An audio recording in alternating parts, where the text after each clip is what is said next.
A third dose of a COVID-19 vaccine could be in the future for some. At any moment, the FDA is expected to approve a booster shot for people with compromised immune systems. Then the CDC will have to give it the green light. 70% of Minnesotans 16 and older now have at least one dose of the COVID vaccine. The state health department says at least 5,600 Minnesotans who got the shot caught the virus anyway. That's only about 0.2% of vaccinated Minnesotans, but one of them is part of our team at WCCO. Caroline Cummings is here to talk about her experience and the signs to watch out for, even if you've had the vaccine. Caroline?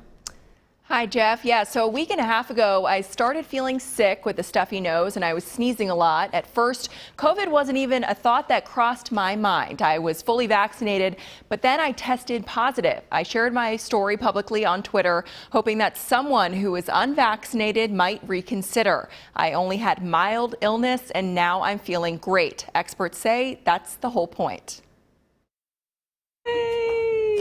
When I got my COVID-19 vaccine back in April, I was elated, excited to feel safe doing the things I love again.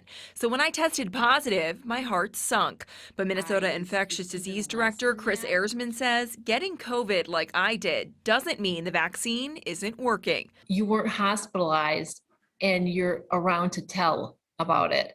That's the thing that we want to avoid, is the severe consequences of COVID, and vaccination will continue to help us do that. Dr. Susan Klein says hospitalizations at mHealth Fairview have quadrupled since the end of June. The majority unvaccinated, mirroring national trends. But now about 90% of elderly people are vaccinated, and so we're seeing fewer of those elderly people coming into the hospital with serious COVID infections. So that's, I would say, a positive. Erzman says there's a lag in the state's data and that it's likely there will be more breakthrough cases in the coming weeks because of the Delta variant. As cases rise in Minnesota, though, breakthrough cases, she says, aren't driving the spread. Really, the vaccine breakthrough is collateral damage in the Delta war, if you will, because Delta is what's driving transmission in our unvaccinated populations. And so if you're like me and weren't getting tested as frequently after vaccination, Erzman says do get tested if you're feeling sick,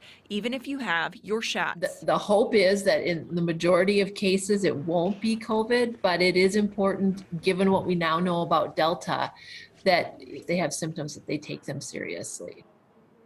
Now, some important perspective here is that while the state is reporting 5,600 breakthrough cases right now, that's out of more than 3 million Minnesotans who are fully vaccinated. Erzman told me the state is seeing an uptick in vaccines. Jeff. All right. Thank you, Caroline.